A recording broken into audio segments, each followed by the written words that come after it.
we're recording. Welcome to another installment of membership or what? Meetings of Membership Minds. That's what it's called, Meeting of Membership Minds. This is, what is this, October 2021? That's good. We've made it here, and welcome everyone, all of our membership professionals or close to it. Everyone's making it through. We're having yet another virtual meeting. I'm sure you've had many of those. We have had plenty of webinars. We've had to cancel some of our in-person fall events. We were really hoping to have those happen as far as conferences, but also we have share groups where we have members that share. We have small groups, basically special interest groups that meet in person as well. So we're having some of those, but for the most part, our in-person meetings have been made virtual in some way. We had a legal conference and a business conference that were there. We're still hoping for 2022 having in person. In fact, planning on that. So not sure if everyone else is having that same experience. Anyone else traveling and actually attending other conferences? Nope. We have our own conference starting 2 weeks from yesterday in Orlando. Okay. Good luck. Bring a mask. And I'm getting a booster on Thursday, so hopefully that helps.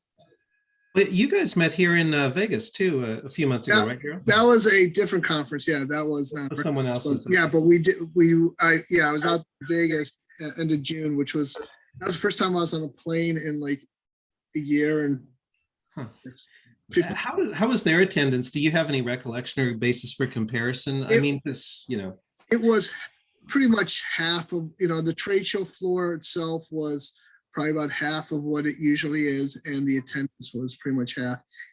And our trade show floor actually sold out pretty quickly. Good. But our registration is probably down 40%. Okay. Which is what we expect.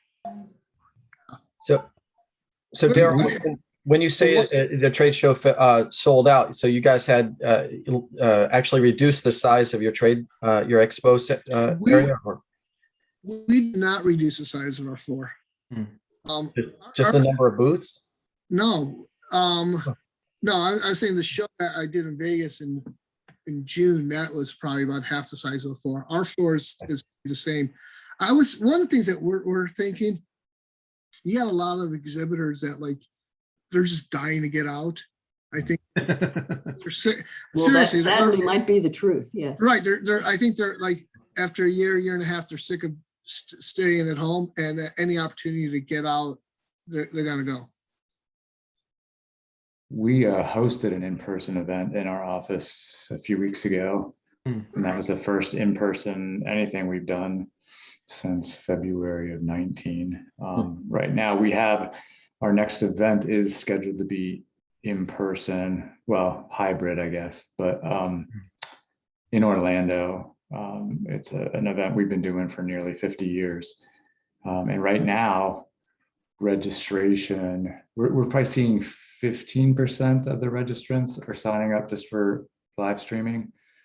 But the majority still want to be in person. Now, what we did for this course is we were a little unsure, so we actually opened registration a little earlier, just to see if we, could see any patterns sooner if we needed to make adjustments. So far, I'll knock on wood, it's tracking really well for us. I'm surprised that the registrants are that 1585. I would have expected it maybe, more like 70-30 or even 60-40, but Do you have a pricing differential, Peter? Because of Just what I course, was you know, gonna ask, yes. yeah, we keep hearing people get so enthused about the idea. I mean, in all of our research, you know, we keep hearing people begging, saying, please, please, please keep a hybrid option because I'm not going to go back and attend. Plus, the price break gives me a compelling reason to do it. But did you give a substantial break for the non? No. Yeah. Okay. No, not for this course. Now, last year for our annual, we did that all digital, and there was a difference in price than our normal in-person rate.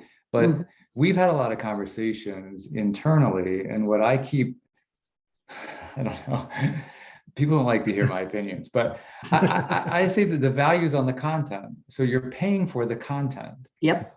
So it's, yeah, when you're on site, we do have some more hard dollar cost, right?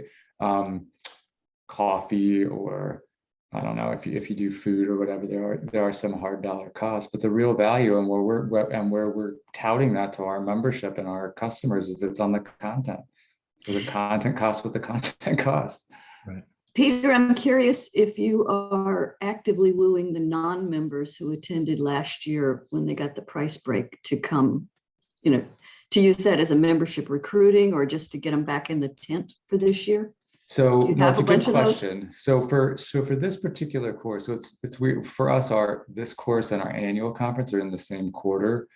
But for this course last year, we went all digital, and we had a record attendance. Now, that sounds like, oh yeah, it's digital at record. No, but we've seen we've been having record attendance for the last 4 years every year. So it wasn't out of the norm. Where we're really watching for this particular course is what that mix will be like and how that may impact our convention. And we've been having a lot of I know this is really unpopular too, but right now we have no digital option for our convention. And when is that? That is in March. And I don't know if other organizations, our big thing is cost. I mean, it's really expensive for us to do 2 events in essence. Now, this course we do in February, it's easy because it's a lecture-based course. It's one room. We can record it and stream it. We're paying one fee. Where our convention, the content is very varied considerably among specialty and level of knowledge and all that kind of stuff. And we just don't have the budget to stream everything and do the in-person. Mhm. Yeah, we do not offer a virtual option for our conference coming up in 2 weeks. Pretty much one, and that's one of the reasons as well, is you're really talking about 2 conferences, and because you got a huge increase in your AV costs, but you still have your live food and beverage costs, and we just couldn't cut that. Plus, we were afraid that it would suppress our in-person. You said you're down quite a bit though, right, Daryl? We're down on a year over, historically. I can't even say year over year because Right. we were virtual. But at the same time, we budgeted. We're fine. We're hitting our budgeted numbers because we Pull back. we expected that we would not get as many people, but we just felt like just doing the having a virtual option was it would be well, I guess the big thing is then no one shows up to your trade show, which is a small part of our full conference, but at the same time it's a lot on the revenue side. Yeah. You can't have a trade show and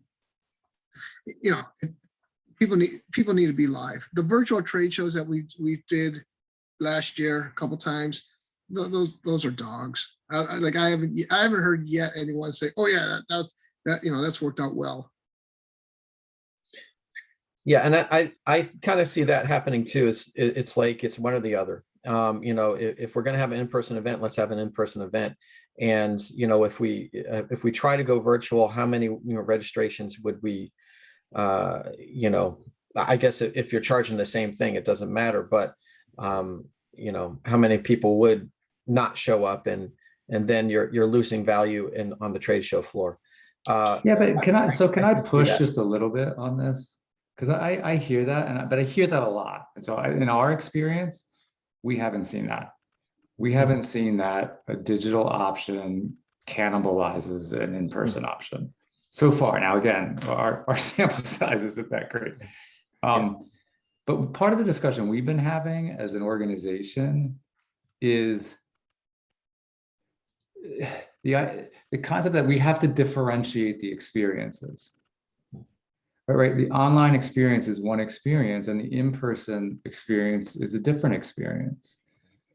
So we've been really looking at our in-person thing and saying, okay, well, how do we provide a different type of value and interaction at the in-person event that would cause somebody to think, oh, hey, I should be there. I need to be there because there's things going on there that I can't get anywhere else. And I'm sorry, that's not networking necessarily. That's not, it's not some of the traditional things that I think we've talked about.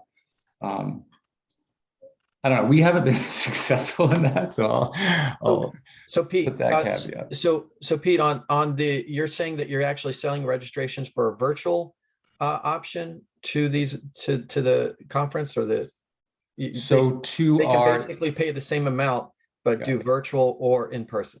yeah, and I think the challenge for us is our convention, the course that we have in February. So it's on Disney property, and it's their half day. I mean, the schedule and it's in February, so we almost don't have to sell that because people want to get out of wherever the freaking cold place they are and come down to Florida for a few days. They go to half day session. They got the rest of the day to do something, right? So that in person, but what it is it's not so much about the event as it's about the in-person experience. Like when they come to that, they can't get that experience digitally, right? Right. So how do we replicate that, or not even necessarily replicate it, but think about that for our annual meeting? And I'll be honest, we're not very good at it. We're not. We're so stuck in, well, we have this contract, and the contract is this much food and beverage, and so trying to like revolution is maybe to try to conform, alter, or right, change it. Reimagine, Reimagine. That's a good word. It is challenging for us. So I could see actually, the advantages of that too. You have the in-person, and you're selling that, and that's the price of registration. You charge the same registration, but they don't have any housing or travel costs that go along. So they get the content. That's the value. That's the registration. All the other costs of people going in person is on them, and that's how they're going to value it as an experience, in-person experience. And we've gotten no pushback yet from customers that like saying anything like, why are you charging me the same amount for digital? Like we haven't got any of that. Right. Now, a separate kind of question is, are you actually recording or streaming? How are you doing that as far as the in-person stuff that's going on? Are you actually capturing that? So again, I keep saying that for this course in February for us, it's easy because it's one room, it's lecture based. But yes, we are capturing it, and what we're doing this year is any attendee has access to the archive. Okay. Not just those who pay for the live, the live stream or whatever. It's any attendee it'll be available for, I don't know, like 30 days. But what we've seen, and I don't know if anybody else has something, people don't really go back to the archives. It's a selling point, and they like to know that they can do it, but they don't. Yeah, there's good perceived value there. I guess what I'm also asking is like how have you been able to leverage it, or I mean, you don't know yet, but leveraging it beyond the event for those that didn't even register. Are you able to kind of sell sessions or something like that? Yeah, one of the things that we're looking at is exploring, and we don't have this right now, like certificate-based or micro-credentialing Mhm. pieces to repurpose that content in a more directed way. In the past, we have sold like each individual lecture. We record it, we sell it as additional content, not unlike the old audio cassettes, I think we all did way back when, right? But we were doing that. But we're moving into more deliberate education instead of just, here's everything we have, pick what you want. We want to curate stuff and look at developing some certificate-based programs or micro-credentials. So yeah, so you're kind of packaging it Yeah. by interest topic. Yeah, but honestly, we haven't, so this is an ongoing debate too, where we don't have a ton of sales for that stuff. Yeah. But we also don't spend a lot of time selling that stuff. Right. That's a great point, because we've been doing a webinar series since the beginning of 2000, and it was actually something we had planned anyways. It just turned out better because people were taking on webinars more, and we're now coming to the end of the 10-part series. There's like 5 per year, and so now I'm trying to figure out, well, how are we going to really invest in selling this as a series that to that particular segment of our audience, to kind of leverage that content even beyond the live presentations, because it's not like we made a ton of money. It was mostly for members. It was free to members. Non-members paid, but we're not making a lot of money on non-member registrations. But can we package it and sell it as a series for companies to take it on, kind of part of their HR training? Yeah. I don't know. We're gonna find out next year when we don't have any more live presentations and we want to sell what we've archived. So, Give it a test, yeah, it's funny how again, meetings are such a part of membership, and we're really not talking about membership, but mostly meetings here. But it is, it's just such a big part of that value proposition. I feel like, if we can solve some of those issues, it will help, add to that value proposition and the membership experience, all those things. Can I share a Yeah. project that we're working on that kind of, I think, speaks to that? Yeah, please. So again, we're a medical organization, and we run an accreditation program. So we have an accreditation program for the practice, right?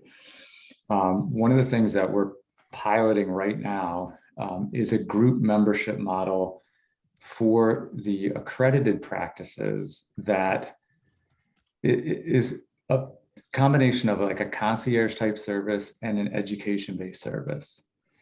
So I'm working with a practice where what we're going to do is they're going to come in as a group member, and then through our learning management system, we're working with them to place educational content in the individual dashboards for those people.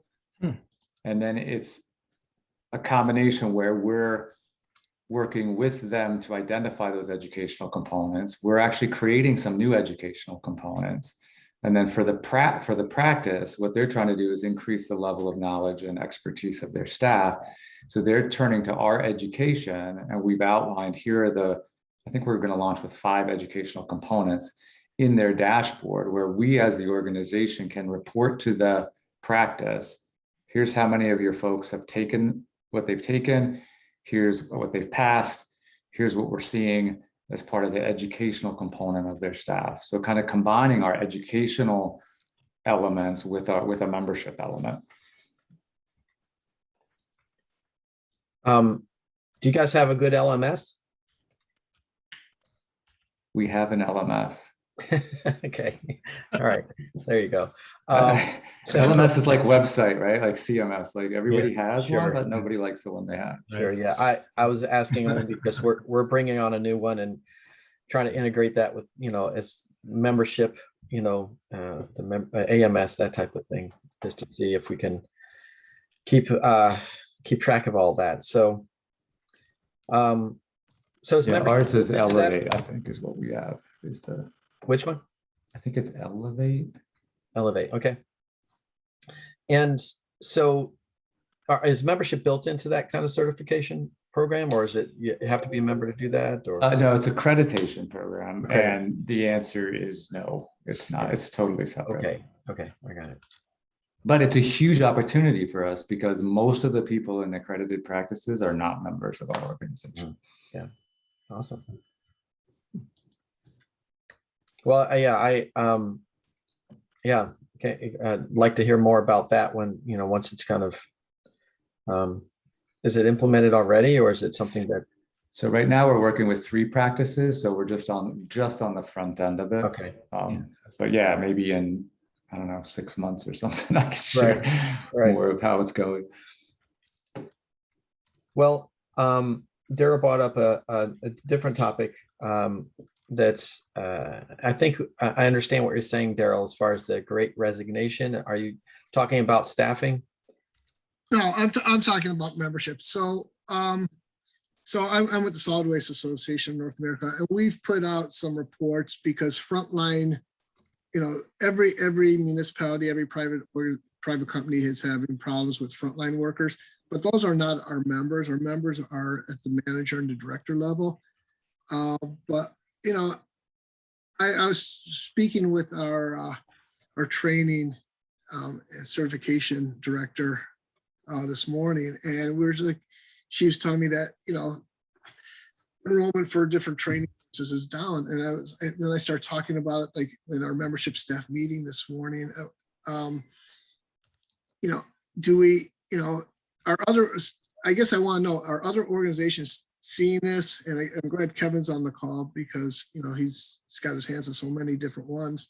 Where one are organizations, companies not paying for membership for their staff because one, they're afraid they're leaving or they have left already, and 2, are they not providing training because those same people have left? So, what I guess the big question is, what is the effect on association membership and training and certification due to the Great Resignation? Kevin, thoughts? You just stumped everybody, Daryl. Well, I think you got to look at it a couple of different ways. I've been doing a lot of qualitative lately with different industries, and of course, the number one problem that they all have was always, how do we attract qualified employees, new workers, and they're thinking about bringing in people in their 20s. In reality, of course, the brain drain, the Great Resignation means that they're losing people across the board, and they were having problems even before that kicked in. And so, what I think that probably happens, because I most of the time when I work with a client, I don't get the luxury of sort of seeing what their sort of historical pattern was, and a lot of times we will, just like we did with you guys, ask, hey, do you do you have your dues paid for? Do you have your other professional development? Do you have conference attendance? You get paid time off at least? And usually those percentages have remained relatively high. I actually think that a decade ago they started sort of sliding back because everyone was in a cost-cutting mode, and I think that a lot of times executives, not even smart ones, I mean all of them, understand that when you start to sort of cut your costs, which is the majority, Dan, so yeah, I see you laughing. But what I do think that happens is that people recognize that, you save a little bit there and you spend a hell of a lot on recruiting and retraining and everything else. And so I think that actually bodes fairly well for us. What I do hear that's another dynamic that you run into is that the old practice of having 2 or 3 or 4 memberships has been reducing. And so, in other words, like even within your own discretionary budget, you have to sort of cut back on the number of memberships you have. But if they've decided to stay with SWANA, then you're in good shape. You've got a higher likelihood that your employer is actually rewarding you and paying you because they want to keep you as an employee. So, well, I don't know if they want to keep you as an employee, but you know what I mean. It's the companies too. So, yeah. Yeah. One of the concerns I have is, again, 60% of our members come from the public sector. So you have these people that have done their 25 years. So they're in their 50s for the most part. Yep. They're checking out, they're taking their pensions and they're saying goodbye. And one of the weird things that, and another discussion we had, is what we're seeing is, instead of those 40-year-olds taking over those positions, it's people in their 30s. Mm-hmm. So it's almost like a generational skip. You know, that's interesting what you do you- say. Well, it's interesting you say that because I've heard something similar where the people directly under, so, you know, you have these layers of staff, right? Mhm. People directly under are saying, because this happened in my organization where we had a director level person leave and kind of the quote unquote next person in line was like, I don't want that job. I saw what that person went through. I didn't like what I saw. So they don't want to take it. So now, you know, it's interesting to hear you say that, Daryl, because it's kind of playing out in some respect in our organization, which is, Yeah. okay, now how do you fill that spot? Well, the other thing I've been reading, Daryl, is that in terms of labor force participation rate, it's going down by a few percentage points now. And in America, that means about 4.5 million people who used to be on the books for being in the labor force and, you know, looking for a job or holding a job are gone now, you know. And of course, okay, we're a country of 340 million people, so probably no big whoop, but incrementally, that plus the dynamic you're describing, people putting a greater emphasis on quality of life. I don't know if the conservatives are right when they're always saying, look, you know, when you extended unemployment benefits, it made it so much harder to get me to hire a person for whom like that maybe extra 600, was it a week, a month? I forget, but I didn't get it. But you know, what happens though is that those people too, you know, sort of like your low level staff are maybe staying away as well, because at least there's a perception that I could live pretty comfortably on the equivalent of a guaranteed minimum income. And so, yeah, you're looking at a lot of staffing structures, like Peter was saying too, where you might have to actually sort of respond by finding a way to distribute the old person's, you know, the old director's job responsibilities across a number of people based on the likelihood that they can't all quit on me. So, yeah. Yeah. Yeah, I have to say I agree with Kevin as far as the, you know, in our industry, in the food industry, they're really desperate for staffing. They are really low staffed. The people that are working there, of course, you know, essential workers, you know, grocery store workers are overworked, overtime, too much overtime, and they have these expectations, you know, that will not be met once everything goes back to normal. You know, they're getting paid they're expecting overtime pay now, and they're expecting all those bonuses and premium pay that goes along with it. And then they go back to the normal, then they're not going to be happy. And so they're scrambling for anything that will help retain any of those employees. You know, they recruit like 30% of their staff, and most of that staff is churned out within a month or two because they just leave and saying it's not worth it. You know, and even at the high rate of pay, you know, they've a much higher rate of pay than even people that are already there. So it's ridiculous what's going on. But you know, a membership is just another added, you know, benefit that they would get if they would join the, you know, a company and actually stay on, you know, as you know, be able to do that. So I could see that as kind of different by industry, obviously, because they'll, you know, our companies will pay for any membership as long as you just stay and help us out and keep us going here.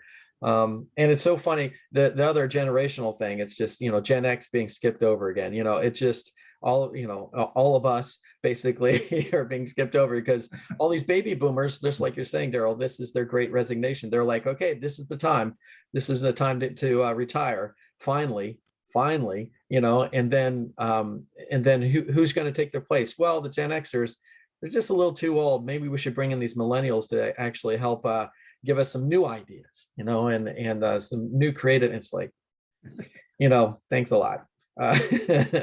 So yeah, I you know, it kind of, I could see it going both ways, but I could see where you're coming from, Daryl, as far as, you know, you know, those older, you know, been in their career for a certain amount of time are like, I don't need this anymore. And, you know, if the companies are not going to pay for it, I'm not going to. So Daryl, can I ask, is your concern like that they're going to leave membership, and then how do we attract this new cohort of potential members? Or is the fear like they're going to be focused on, because kind of listening to what you said, Dan, are they going to focus on, hey, we're just trying to hire people and get people on board? I don't have time for a professional society.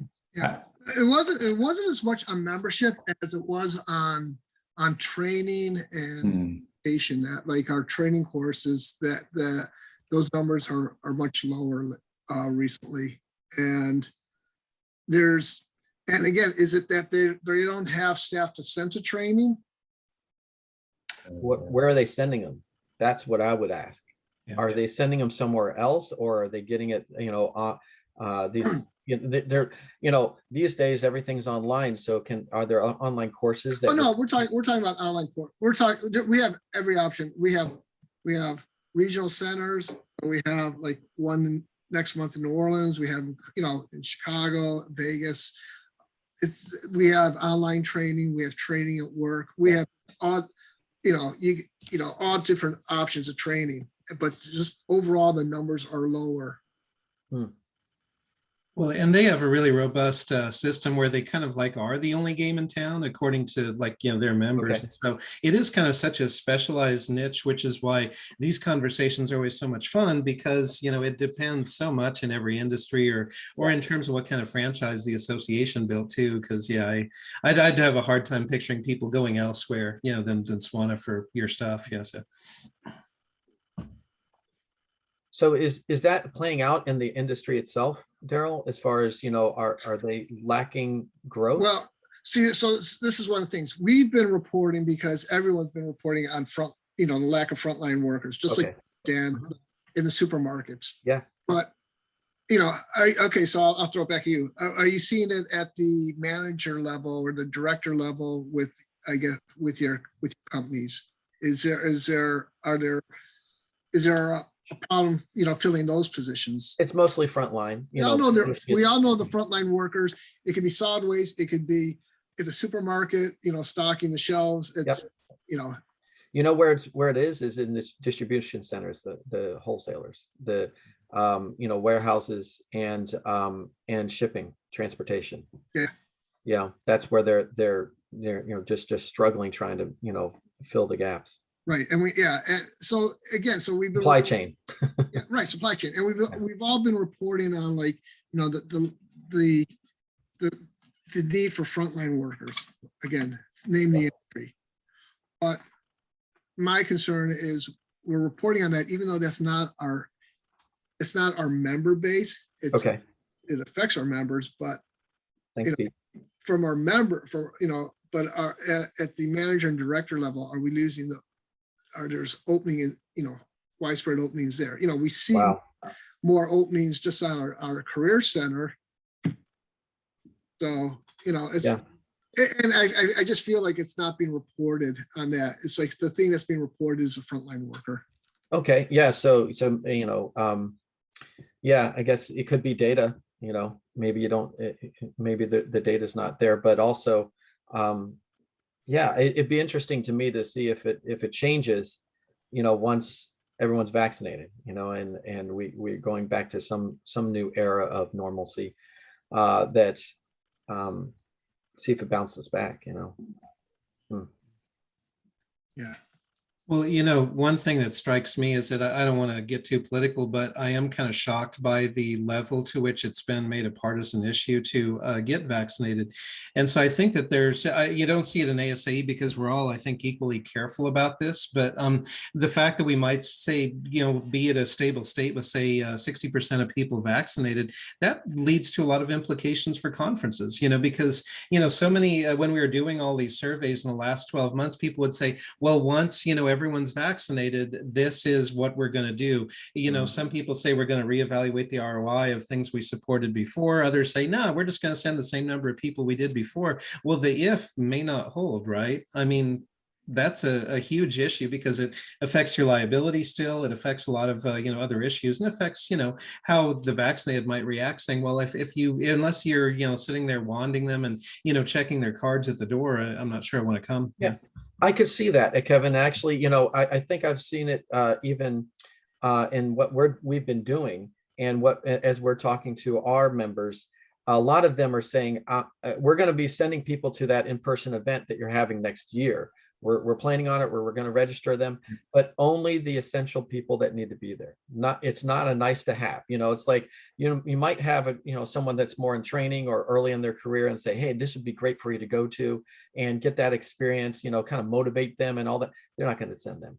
They're not going to send them this year or anytime soon, because it's like, what, we just, we're not going to take the risk. and we're, we really don't need you there. We need these other people to be there. And so they're the ones that are going to be going. So they are picking and choosing, and they're not going to do the nice to haves. They're going to do the musts. And Well, that's when I think it comes back to what Pete was saying before is what do you do with that hybrid piece, right? Like, is there a separate purpose for a separate audience, right? You get the have to haves, or, that will actually attend in person, and it's the nice to haves, but what are you going to do for the nice to haves? You got to do something. You can't just all of a sudden write all those folks off. You got to do something.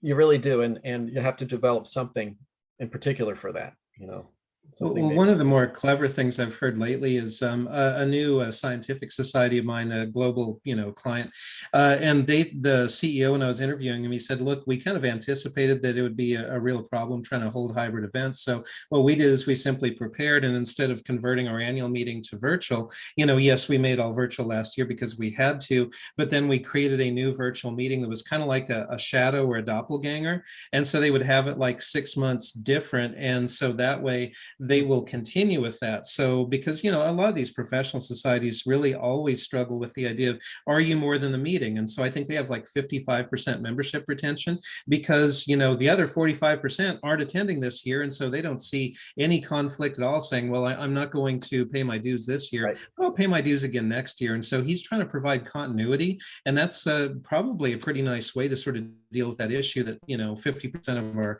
associations seem to face, that a lot of people don't see it as disloyal to not pay when they're not getting a registration discount. Yeah. So Awesome discussion, guys. Awesome conversation. Thanks again for showing up and being here. And we're going to wrap it up, and hopefully we'll see you next month. I don't have the date in front of me, but it's the the second Tuesday? second Tuesday. Yeah. All right. Thanks, guys. Thanks, everybody. Right. Bye, everybody. Take care.